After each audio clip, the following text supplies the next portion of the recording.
Yes, I know you're right there to protect your babies. I know you're right there to protect your babies. All righty, Layla. Oh my goodness. Oh my goodness. Y'all be careful. I'm tumbling all over the place just trying to get a piece of kale. Right, so if you guys were wondering, this is kale. Kale is really, really, really good for geese. If you guys have wild geese who live at your local pond, this is a great snack to bring over to them. One big bushel of kale runs usually around $1 to $1.50, depending on where you're buying it and whether or not it's on sale. Don't ever feed your geese bread. It's really bad for them, especially for the goslings. There's pretty much, when it comes to not nutritional, there's very little that you can feed to them that's worse than bread. But protecting the babies. Hi, big bird. Don't bite my face. Don't bite my face. Yes, Layla. Notice how she's just kind of somewhat sort of nibbling on it. She's not really taking big bites because she's encouraging the babies to eat without really taking much of the baby's food. She's doing very little. She's also weakening the plant to make it easier for the babies to get pieces off. Look at that one. Look. Get it. Get it. Get it, Booger. Get it. You can do it. You can do it. Oh, get it.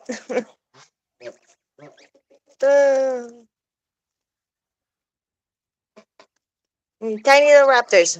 Get it. Get it. Get it, Booger. Get it. Layla's going at it. Go, Layla. Yes, go, girl. You got this, honey. Bart, your kale. What did you do, you little goofy? Your kale's over on the other side, Layla. And she'll most likely be the one that ends up eating the center stem. Letting the babies eat most of the leaves and stuff. Yes, mamas. She can bite through that very easily. She's just taking her time so that the babies can get through the whole thing. If you pay attention, you can notice that she's also dropping a lot out of her mouth. She's kind of eating messily. Animals will do this. Chickens will do this. Geese will do this. They encourage their babies to eat and let them pretty much get the best of it most of the time.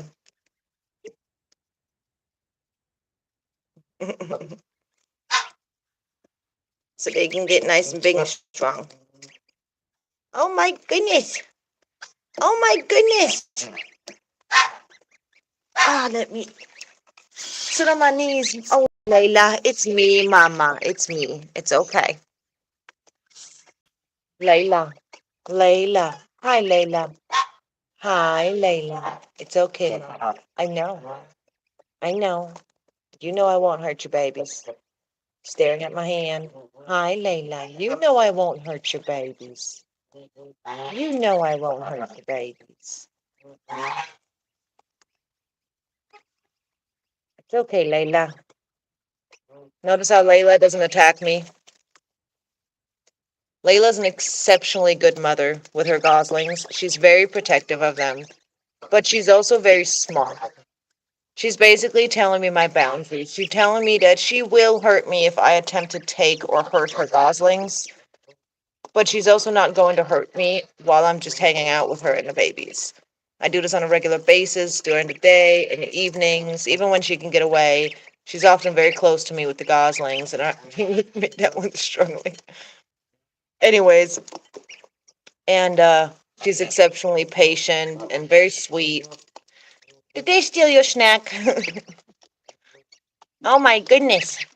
Oh my goodness. Oh my goodness. Hanging out with the goslings like this is really good when the parent allows it. And she just kind of here and there reminds me. Now, here's the thing, Layla really didn't hiss at me at all when she was sitting on her nest, when she was sitting on the eggs where these little goslings came from. And I did do a lot of helping when it came to making sure that she had food and water every day, making sure that she went outside, helping her protect her eggs and her goslings, helping her even hatch the goslings to an extent, making sure they had little holes and such when they started pipping and all that. So she already knows that I've helped her a lot, and they have exceptional memories. But the thing is that I'm not daddy. I'm not a gander. I'm not accepted by her as part of the family in that sense. She also barely knows me. She's only joined us on January 29th. So she's very, very new to our flock. And the fact that she decided to lay eggs, have babies, and that she's decided to let me help has been kind of a big deal. The thing is that if I continue to interact with these goslings in this manner, and I continue to be part of their lives, part of interacting with them, continue to let them see my hand, touch my hand, rub up against my hand, feel me touching them, they're going to be much less likely.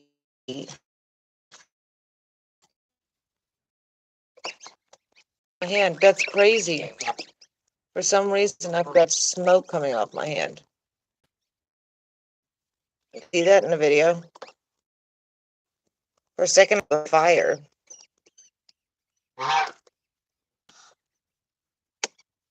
It's much easier to see in person. See that right there? Look at that.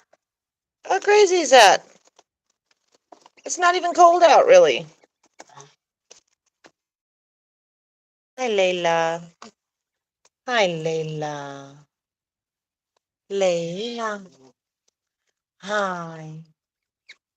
Hi, Layla. Hi, Mama. Mm-mm-mm. Mm-mm-mm. This is insane. Why I have smoke coming off my hands. Anybody have any ideas? Anybody have any comments? It's not even that cold out. That's strange. It's a little bit chilly out. It's been raining a lot and stuff, but uh uh uh uh. See, but by doing what I do, I try to minimize their level of fear of me specifically, because I'm interacting regularly. Here you go, Layla. Oh, Layla. Layla, go. You go for it, little one. And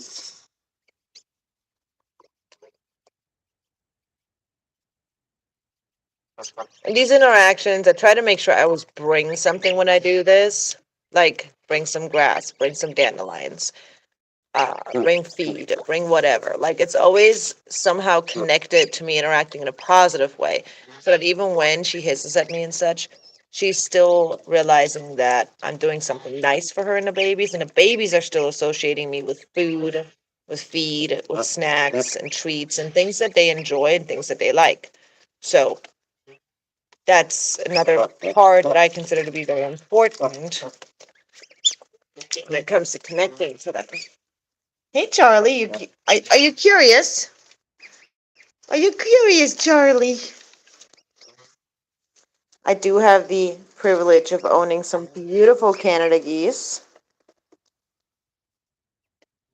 Hi, Charlie. An exciting announcement today has been made. I did finally get my first Canada Goose eggs in the mail today. Charlie, here, there's a good one. I just cleaned the coop today, so we've got a bunch of brand new straw all over the place.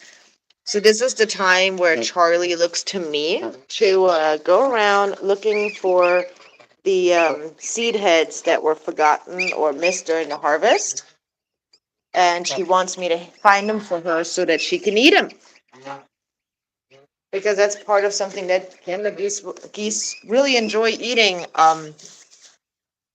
Obviously before, but especially after harvest, Canada geese will. Hi, pretty bird. Canada geese will work through the leftover harvest and forage out the seeds. And in the process of doing that, something that most people aren't thinking about when they think about the geese going and messing with the harvest, whether it's before or after, a big thing a lot of people don't think about is the fact that when they do this, they end up fertilizing that entire property. And their poop is very good for the property.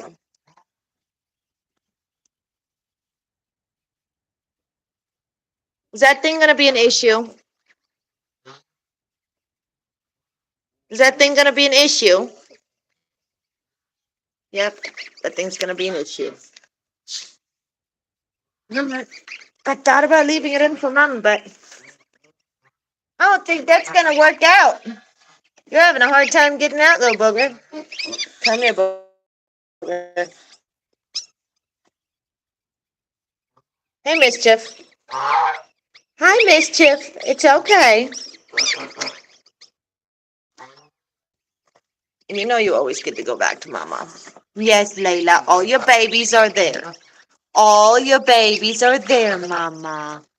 She has water in there. They always have water in there. Even though they make a giant mess for me to clean every day, she always has water in there. Get you some extra water in this one, pretty bird. Num num num num num num num. The num num num num num num num num num num num. What is it? Num num num num num. All right, we'll put this water in this spot. Owie, that one hurt. Got some skin there, bud. All right, buddy. All right, buddy. Alrighty. So I did get a couple bushels of kale, and I get some. I forgot the word for it. It's not an iceberg lettuce. It's white cabbage. I think it is. I think that's the word. White cabbage. Anyway, I did get that for the geese, so they have some summers.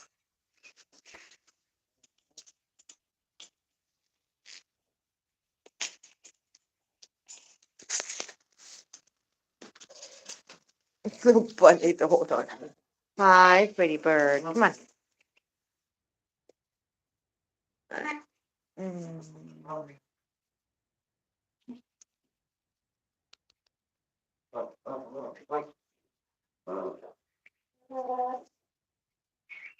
My two African ganders are looking for a new home.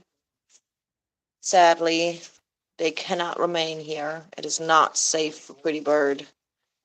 These ganders are exceptionally larger than Pretty Bird. And before you get on me and say, why the hell did you get those ganders if you can't keep them? Both of those ganders were supposed to be females.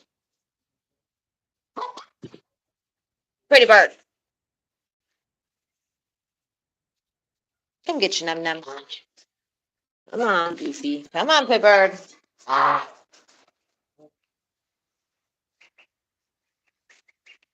Blue is still limping. She had a leg injury, actually a toe injury is what she had mostly. So Blue is still resting a lot. Pretty Bird does appear to be limping a little bit less than he was before. So it does look like he's starting to feel better and his injury is starting to heal. We've been doing physical therapy every day in the pool. I've been letting him out for about 30 minutes to an hour every day to forage around the yard with his woman and the babies. Um, but outside of that, I've been making sure that he spends some time in the pool just swimming and exercising his leg in a way where there isn't any pressure on it. And it does seem to be helping. Um, and then when they're not outside, they're actually locked into this corner like this. And then Pretty Bird and Layla and the Goslings are in this area with this gate closed, which is an easy area for Pretty Bird to defend, an area where he can lay down and relax. He can still see everything going on. Most, like 90% of the chickens spend 90% of the day, as long as the light's out, they spend that outside with with each other and are foraging pretty much nonstop. Hi, honey. Hi, honey.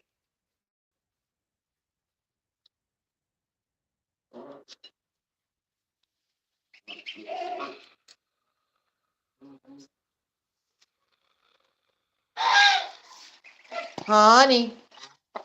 Hi, honey. Hi, honey. Hi, buddy. Oh my good boy. Hi, fluffy butt. Hi, fluffy butt. Look at that fluff. Look at that fluff. I don't do this for no reason. I am checking. I'm looking for mites and such. I don't just mess with their butts for no reason.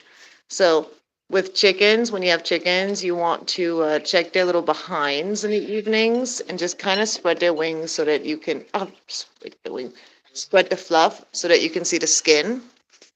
It's a great way of spotting little tiny black or skin colored mites. Um, it's just a great opportunity to check them real quick. Mites, believe it or not, even though they are not very large, nugget, and some help eating.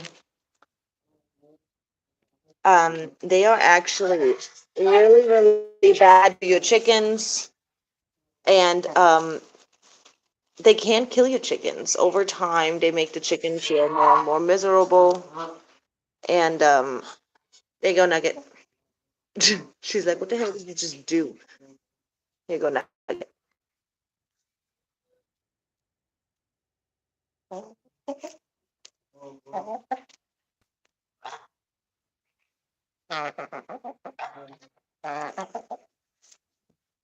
Little Miss complains a lot. Hey, Nuggy, Nuggy. See? The geese aren't the only ones who get snacks in the evening. Nugget gets snacks too. Now, before you get upset that I didn't give a bunch of kale to the African ganders, first of all, they already got kale and they munched it down really, really quickly. That's just what they do. They also have the white cabbage over there, which they're going to be snacking on throughout the evening and throughout the day. So trust me, they've got plenty of numbers. Um, Pretty Bird is most likely, as he has been, going to spend his night in this corner. Him and Charlie and Blue are going to munch down on kale and enjoy themselves a little snack. Blue really doesn't get up much right now because she's still healing her leg and it still hurts. You butthead! You already had your food. Blue, you doofus. All right, I'm gonna hand feed. Yes, Pretty Bird, I know you're approaching from behind. Could you not? Come on. Nugget, don't go that way. Don't go that way. They'll be more upset if you go that way. Come on, Pretty Bird. Come on, buddy. Okay, please. Oh, you see her foot. I'm not seeing any swellings or anything like that. Now, she was bleeding. The bleeding did appear to come mainly from her toe, and her toe was pretty much broken. But like broken, like I'm sorry, not her toe, her freaking toenail. Jesus, my words are not working. And broken at the bit. So, like at the very base, actually at the root, is where it appears that her toenail had broke. So, I don't know if she also injured the toe itself in that area, but she has been limping. It's been hurting her, and she is working on healing. And she's getting lots of extra items. And since Pretty Bird is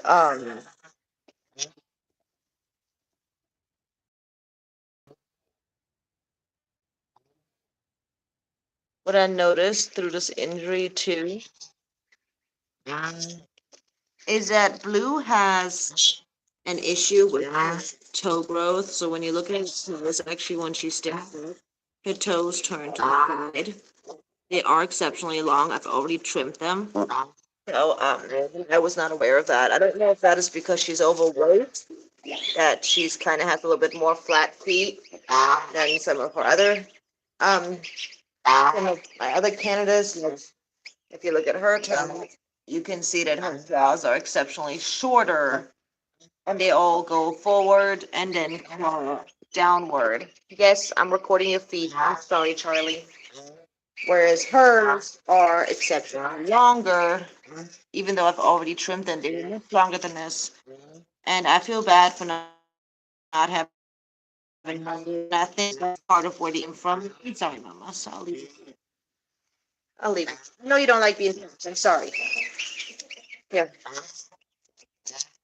So she's kind of been taking it easy right now. She hasn't been moving around too much. She doesn't move from one place to another, and then she lays there for an hour or two and just relaxes, and then she'll move to another location. Can you stop honking right into the camera?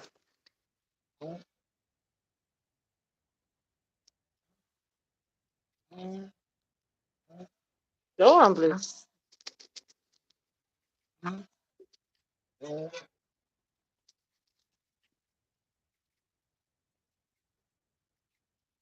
Ow! What was that for? I'm being nice. Kick me in the butt.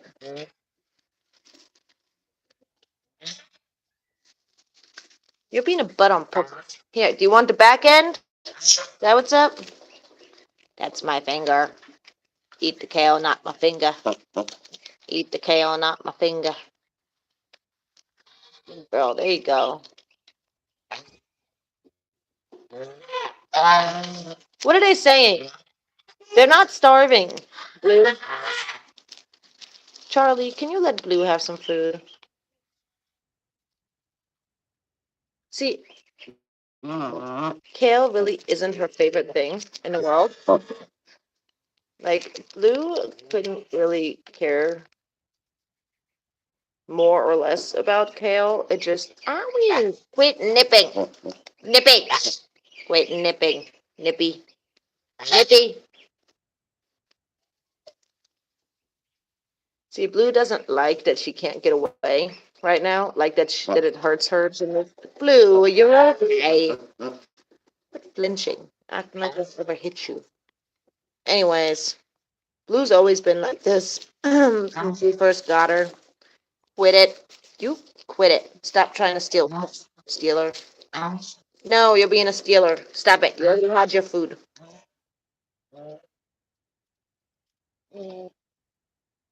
Um, see how she leans away? She doesn't like being messed with. Charlie has gotten much more used to me and is much more accepting of my touch, as long as it's minimal. Pretty Bird, of course, is always touching me with his beak, the inside of it. Anyway, Pretty Bird is used to it because I hand raised him and he knows me really well, and I'm basically his mother. Um, and then Squirt doesn't really like being touched either. Squirt, now with Squirt, it's mostly because she was not hand raised. She was raised on a farm homestead by a breeder who, from to the best of my knowledge, most likely had.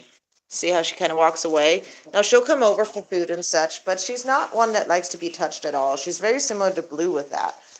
Now with Blue, it started as a gosling. When I first got them, I discovered that they were very skittish, and both Blue and Charlie were. But the main thing I noticed with Blue was that she almost seemed to startle or be scared a lot more than Charlie was. Charlie was more kind of just, I don't want you touching me too much. Whereas Blue was like, oh my God, what did you do? Or, oh my God, why are you touching me? Like, more like that. And I can't help but think that it might be connected to or caused by the fact that both Charlie and Blue had their wings trimmed by the breeder. So if you actually pay attention to their wings, a long part of their wings, you're going to notice that you see a long extension on her left wing going all the way back, but on the right side, it kind of like there's something missing there. Well, you should be seeing an X at the back, which is missing because the long part of this wing is gone. On Pretty Bird's wing, his wings are kind of beat up right now, but you kind of still have that X going on there because he has his entire wings on his feathers. Um, the reason she doesn't have the X is actually because on this side, uh, the breeders, and this is part of the rules when it comes to breeding in some states. Some states don't give much option, but there are different options, but some states don't give much option. And in my defense, I was not aware of this when I purchased these birds from that breeder, that he was somebody who did do this. But with these birds, the very tip of their wing was clipped off after they hatched. So basically, it's a very small part of their cartilage that's clipped off with. It can be done with toenail clippers, basically. I don't even know how they do it actually, but all little goslings, you're gonna notice that their wings. These guys are older than you know. Their wings are maybe like this long, and what they do is they take the wing and they clip off the very tip of it when they first hatch, when their wings are itty bitty tiny, right? And they take off the very tip of it, and by doing so, see on her you can see it really well. On one side you see the extension of the feathers, and the other side it's missing. And by doing so, they removed literally half of the wing. So by clipping off a tiny piece of the gosling's little tiny wing, they basically ended up removing basically right after the shoulder going. I'm sorry, right after the elbow going forward. So if you imagine a human arm being a wing, and you imagine that our shoulder is where it connects to the body, and our elbow is this part of the wing where it like bends, right? Because the birds have two parts. They have the part that goes this way, and then they have a part that goes that way. The part that goes this way has been clipped off, probably around here. So she actually is missing that half of her wing underneath this wing, and you can tell this one is much flatter, this one's more bulky, and she has the extension feathers here that she is missing on this side. These are just the flight feathers that you're seeing. When I remove them, there's nothing underneath. I'm sorry, Blue. I'll leave you be. I'm sorry, Mama. So that part has been removed. And like I said, I was not aware of this when I purchased these birds. When I purchased Charlie and Blue from that breeder.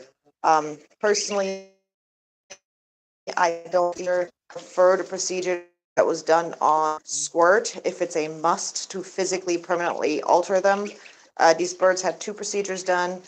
Charlie and Blue had not only their wings clipped, which is called pinioning, pinion. It's to pinion a pinioning. I don't know. Anyway, but on top of that, they also had holes stamped into one flipper each. So now, interestingly enough, on my birds, both of the holes they had in their flippers, which if you go backwards on my lives, you'll see videos of them as goslings, where I point out and show you guys the holes on their flippers.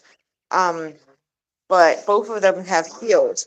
Now, what I like, what not like, but what I prefer is in Squirt's case, rather than clipping off her wings, which she has her entire wings, though she is molting and looks like hell right now, but she has the full extension of both of her wings.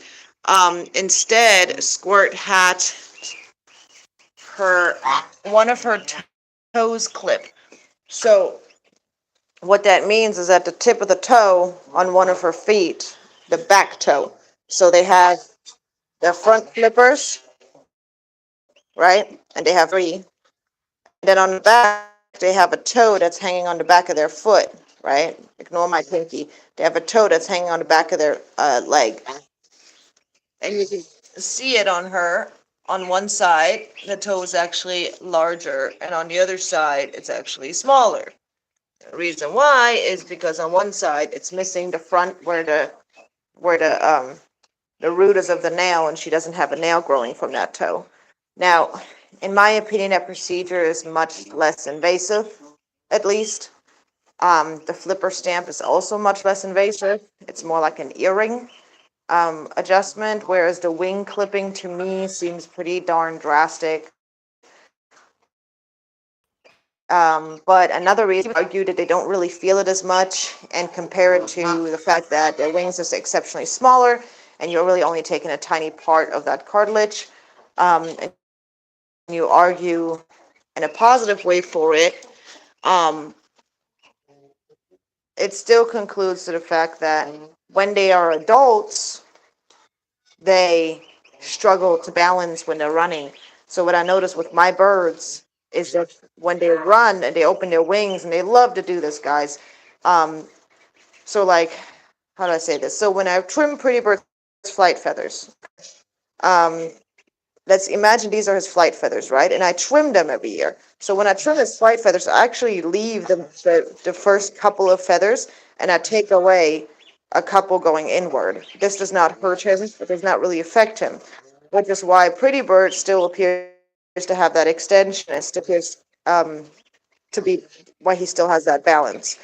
I take away some of his flight feathers, making it not possible for him to fly because I'm taking away that what he would need for liftoff, but I'm also letting him keep some of his flight feathers and some of that coverage that he has from the shorter feathers next to the flight feathers, so that he still has some of that draft that he can grab, and he still has that push when he runs, and he can flap his wings and gain some resistance there that he can use, push himself off, and still fly a little bit, still run faster, still use his wings for balancing.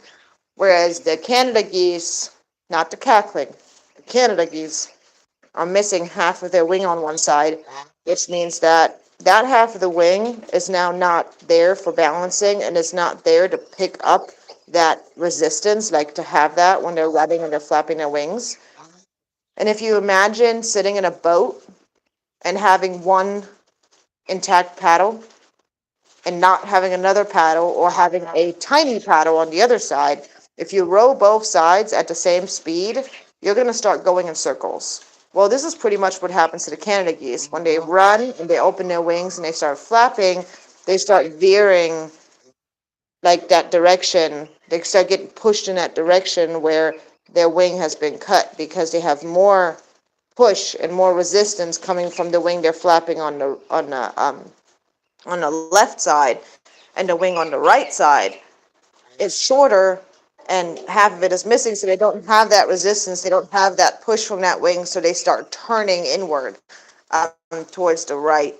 And I personally don't like that, because to me, based on how I observe birds and seeing how they react to different situations, like say if a chicken is trying really hard to get away from something, if the geese are running from something, they open their wings. Their wings are a big part of their self-defense, and their their balancing and even their play and their expressions and everything else. Like their wings have a big part to play in their lives. Like geese will use wings when it comes to threatening, self-defense, not just for flying. These wings have many different purposes. They even are used in different forms of communication. So to me personally, clipping off the wings has a much greater consequence to these birds than to clip off a small piece of the toe, or to put a uh, a hole marker in one of the feet. Now, another thing, and I don't know if this is an option or not, and this is something that I'll be looking into when a time comes, and I have my geese breeding, my Canada geese breeding, and if I decide to sell some of the goslings or some of the eggs, I'll need to look into that. But I'm hoping that it is going to be possible for me to do some banding um, instead of any kind of body modification. So instead of the toe clipping, the pinioning, which is cutting off part of the wing when they're babies, or doing the foot stamping, which is stamping a hole into their foot. Hopefully, instead of doing any of those things, I'll be able to just pay for bands, and I'll be able to basically put little bracelets on their feet. Um, and the pinioning basically is done not only to mark the bird permanently. Night night, babies. Night night, pit bird. Come here. Night night, big bird. Hey, pretty bird. You're a good papa. You know that? You're a good daddy. I love you. Go take care of your babies, big boy. He goes to take care of his babies. Anyway, um, locking up. So, I plan on looking into it and seeing if I can do banding, which is that little bracelet that you'll find on their feet, on their legs. I'm sorry, right above their feet, on their legs, like basically like a foot bracelet, or ankle bracelet, actually is what it's called. And just having that with just an ID on it, and hopefully that will be sufficient to the wildlife people body modification involved, because I don't like those things. I don't like those versions of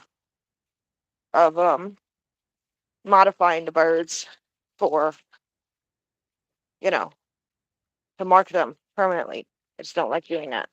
I've never done it before, and I feel like I've really struggled doing that. But another reason why pinioning, meaning that you're cutting part of the wing off by trimming the cartilage of a newborn or a freshly hatched gosling. Another reason for it is actually because not only is the bird permanently marked, and you now have a permanent um, way of, keeping track of the fact that this is a captive bred Canada goose. Patches, Patches, come here, buddy. Patches, you always with your butt. You always with your butt. You always with your butt. Yes, buddy. Yeah. Anyways, the other reason is actually because it permanently renders them flightless. So not only are the birds permanently marked, but it also renders them flightless. Now I can do this pretty easily by taking Pretty Bird aside, both his wings, and he's never been pinioned or marked in such a way. Come on, babies, it's time to go to bed. Come on. Come on, little boogers. Go on to bed. Feathers.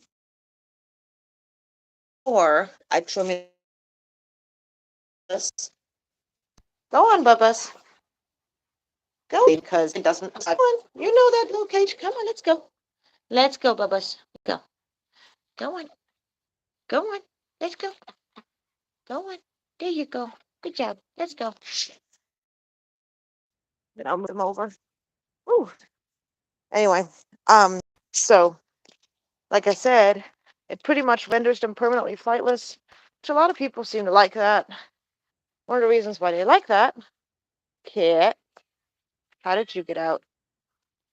Darn it, woman. What did you guys do? What did you do, woman? Did you squeeze out? Seriously?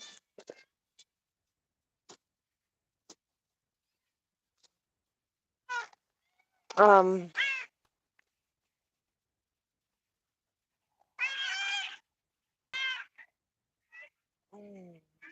anyway, so a lot of people prefer that it renders them flightless, because by rendering them flightless, you're never having to worry about trimming these birds. And when you have a larger flock, you have a really good chance of not really having a close relationship with a lot of your birds. So if you don't have a good relationship with a lot of your birds, catching each individual goose once or twice a year to trim their flight feathers. It's a pretty exhausting thing to have to do. And yeah, most people aren't really too excited about that. So instead, they prefer to pinionate, because that way they don't have to worry about those things. They don't have to worry about, you know, trimming flight feathers and all that craziness.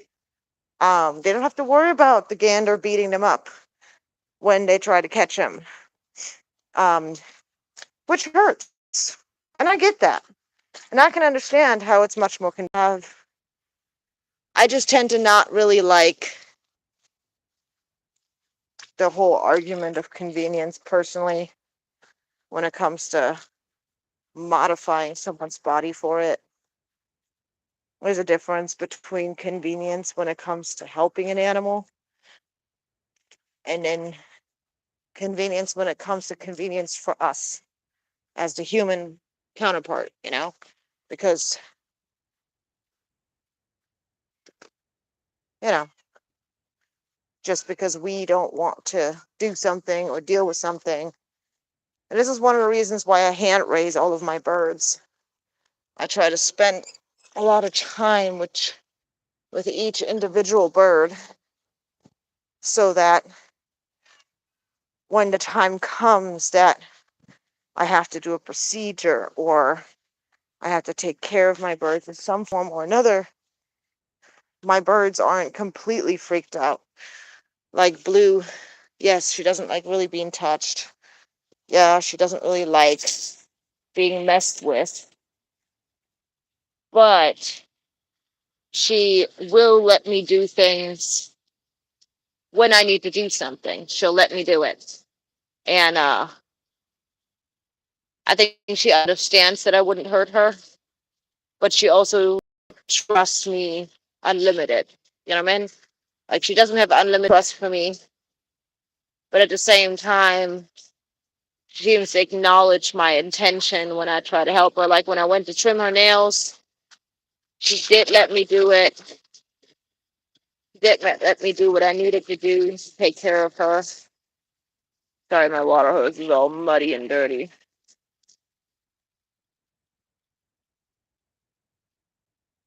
And she does let me take care of those things. Like, she does allow me to help her um, with those things. And so it makes it easier, even with a bird like Blue, who doesn't really like being touched, not like being interacted with by humans. She likes having me around. She'll even follow me, but she doesn't like being manhandled. And I can't really blame her because what she knows from humans manhandling her is bad from the moment she hatched. And geese have exceptional memories. So she most likely remembers that. There's no reason why she wouldn't. Just because they're small does not mean that they won't remember. These have great ability for memory from a very young age. They have a really good ability for imprint.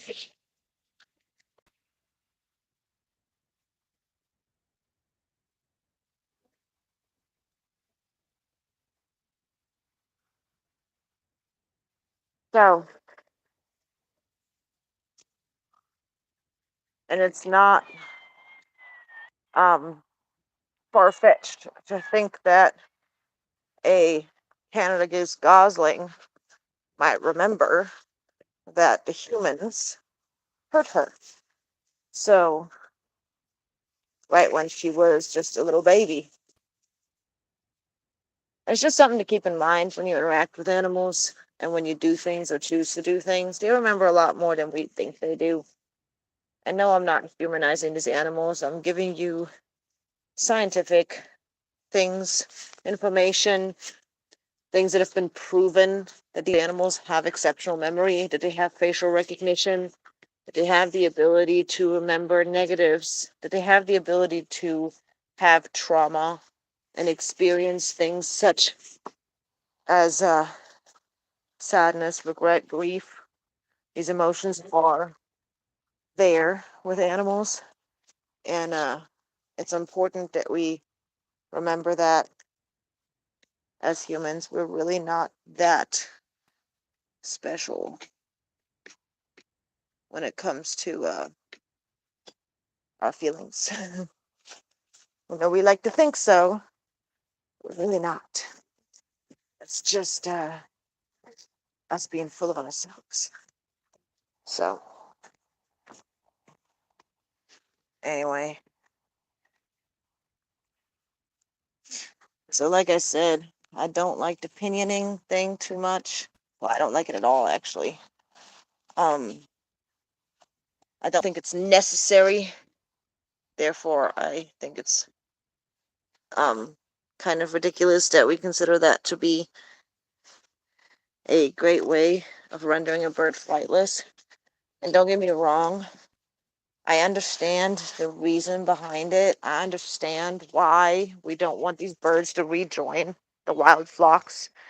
I understand what the issues are when it comes to these animals being released into the wild or flying away from private properties when they were raised in captivity.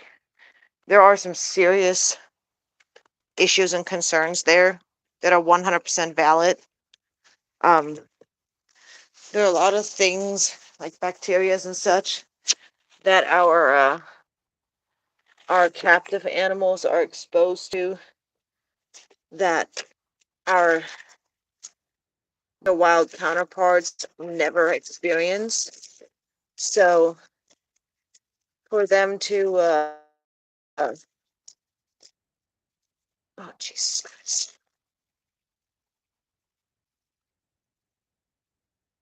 Totally forgot about that.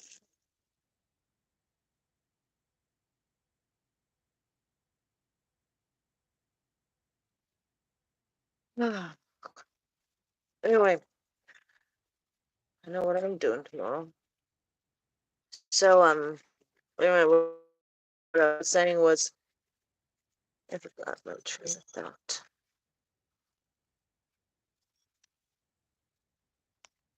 I forgot what I was saying. See if only I could rewind and remind myself. And I know I'm just babbling here now. It's evening time. I need to take care of something I should have done earlier, but I didn't. And now I'm trying to get it done.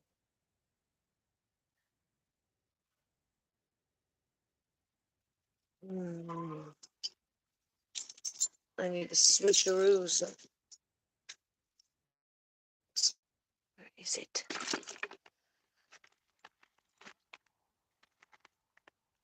Of course, everything's a mess over here. So I forgot that it rained when and I didn't. I did not remember to take this bucket off the field.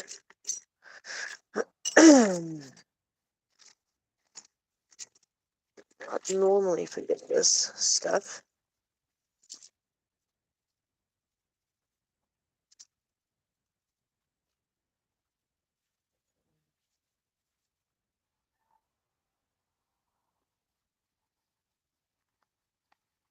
When the rain and storm hits fast, sometimes we get sidetracked and then I forget about things. Treat all this stuff with vinegar. Fun. Yeah, there's a little trick for the world. Something rusted, or you got something that was exposed to rust or whatever else. Vinegar water is actually, or vinegar pure is actually a great way of getting rust off of some of your tools. It's not a cure-all, but it'll help. The reason why it looks like hell in there, like all these pieces, is because I was working on fencing and I was cutting away little metal pieces that were not needed. And since I've got animals, I can't just have them flying all over the place. So I put them all in a bucket. And it was raining earlier, and I put it over here, keep it from filling up. But I'd forgotten after to check it and make sure that I dumped it and all the other stuff. So yeah, fun stuff. Um, can't really complain. I did it to myself. Okay. Um, I'm gonna go ahead and check the front of the house. Got it. Put a couple screws over there if my husband would pick them up already. I'm on the hunt for the little screws that you use to put together a kennel. So that's fun. The ducks are gonna get to use that tonight, and then I'm gonna actually switch it over, and I'm gonna have the cats use it with the kittens, because the kittens are starting to explore more and climb under the box and stuff, which is bad because we don't want them escaping through the wire. The wire is not very thick.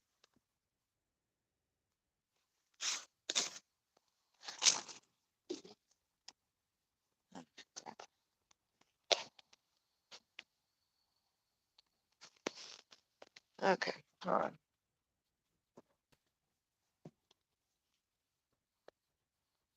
Mama.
Good. That's all I'm gonna say. Good.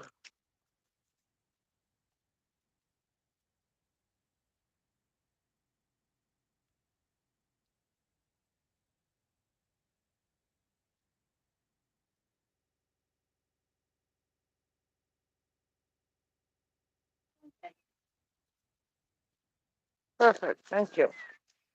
Okay.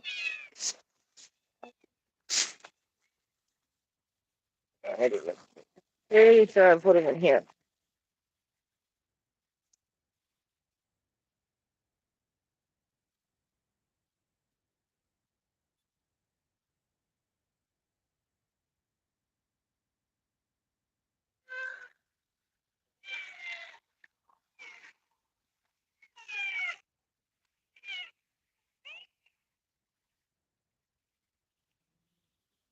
Come on.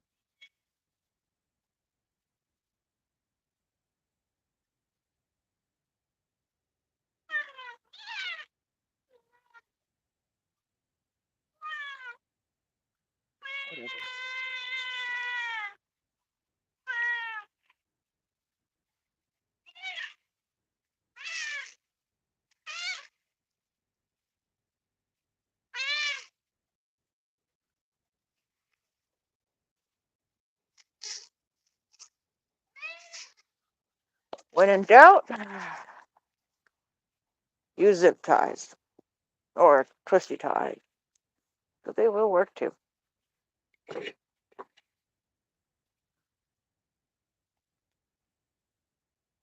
So when you can't find the screws for your kennel, and you're tired, and you don't want to freaking do it right now, guess what? Use twisty ties. Just secure them well. Use several of them. Not a permanent solution, obviously.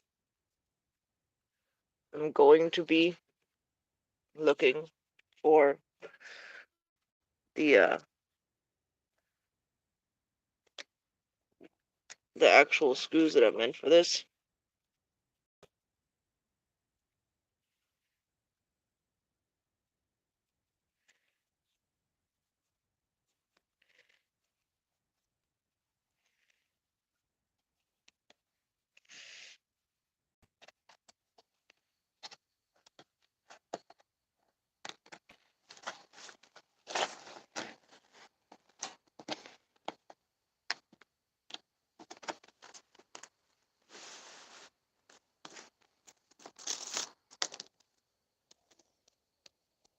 Sorry for the weird view.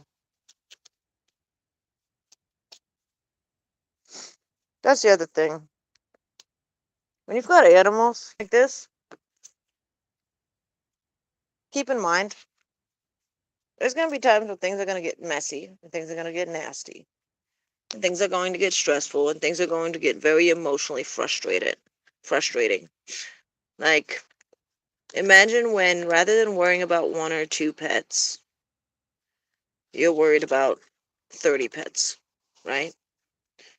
Now you got to make sure that everybody's taken care of equally, and everybody still gets attention, and everybody still is entertained, and nobody feels ignored um or neglected or anything like that, right? That's a task that a lot of people can't complete because maybe they don't have enough hours in a day every day to do that. There's nothing wrong with not being able to do that.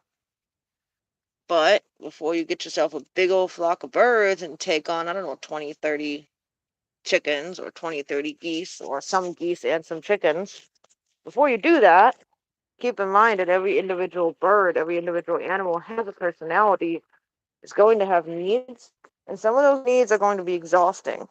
Okay? And some of their personalities are going to be exhausting. And these animals aren't just disposable. Not in my opinion, at least. So I believe that if you commit to having these kind of animals, even if you keep them for meat, even if you keep them for nourishing your family, okay?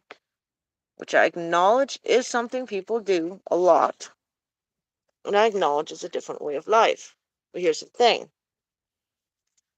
I don't have much of a problem with that. The problem I have is when people diminish an animal to the worth of food before the animal has been put down. Until, and not before, but until the animal has been pronounced deceased, the animal should have all the rights and all of the respect that your pet has. That's my opinion. A common saying in the homesteading world is, I think Goldstraw Farm says this as well, and I agree with him. The only bad day or bad moment in any animal's life should only be the day that they're put down. And even on that day, you want to try to create as humane a situation as possible, as humane of an environment as possible. Sorry, guys, gotta put you down real quick again so I can tie this on. Because they are still living beings, they're giving us a sacrifice to nourish us. And it is only morally correct to treat them with respect, especially considering the level of sacrifice they give us. As a civilization, in my opinion, we forget a lot about, or we don't tend to think a lot about the animals and even the humans that sacrifice their lives for us, for our rights, for our nourishment, for our freedom, for our comfort, our preferences. It's going to be much safer, much more comfortable. And come on, come on,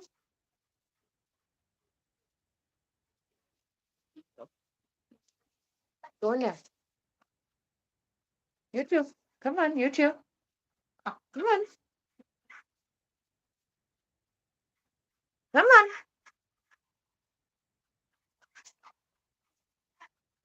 come on.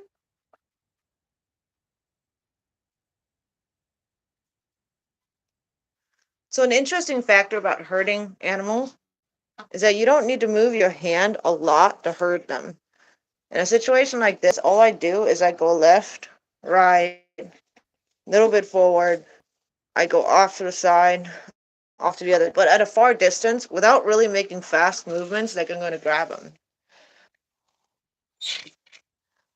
More suggestive movements in those directions, and they're much more likely to respond to them better without panicking than they would if I did large movements. So if I did large movements, they would panic much more and would be much more likely to run all over the place and not know where they're going. Simba, come on. Simba, kitty, kitty, kitty, kitty, kitty. Simba, come on. Come on, Simba. Simba, come on, kitty, kitty, kitty, kitty, kitty. Kitty, kitty, kitty, kitty, kitty, kitty, kitty, kitty, kitty. Kitty, kitty, kitty, kitty, kitty, kitty, kitty, kitty. Simba, come on. Come on, kitty, kitty. Good job, Patches. Oh my goodness. Simba Fluffy Pants.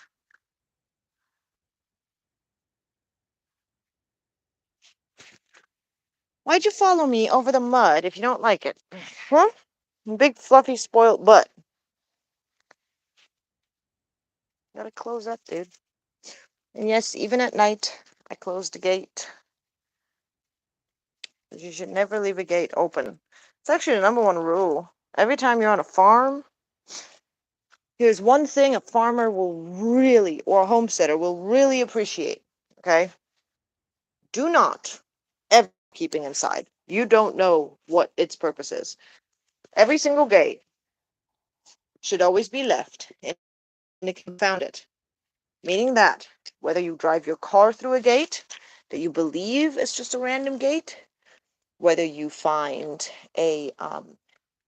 whether you're going to visit a family member, whether you're going to visit a friend, whether you're going to someone's house to pick up something and you're going to go back out that same way, every single time you go through a gate, whether it's by foot or by car, you should always walk away or drive away from that gate, leaving it in the exact same position it was in when you came.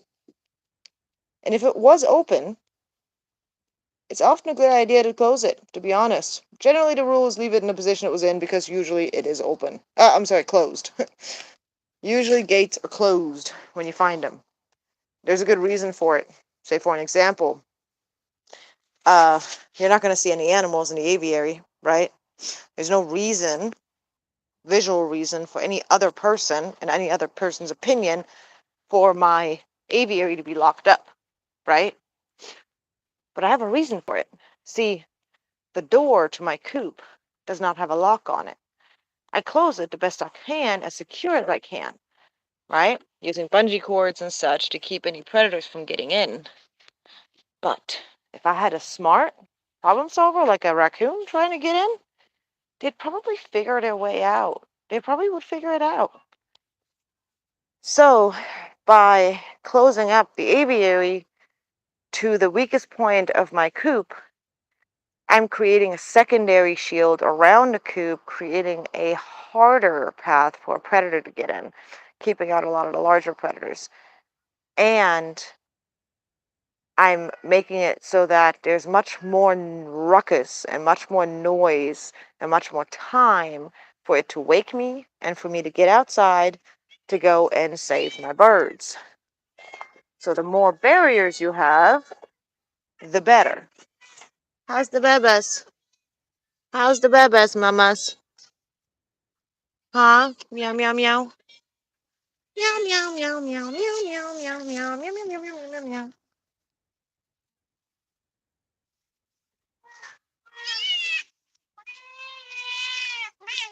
Wah, wah, wah. Feed your babies, Kit. Yes, yes. I'll move you guys tomorrow. It's not too cold for them tonight. They have their mamas with them and their big sister. So they're some of the cats I look after in the neighborhood. They of course have kittens. We're trying to get them fixed, but I don't have enough money to get every stray cat in the neighborhood fixed, so it's gonna have to go one by one, and it can't go super fast. So anyway, I will see you guys tomorrow. Thanks for hanging out. Thanks for listening to me ramble, and hope you guys enjoy your evenings. Alrighty, have a good night.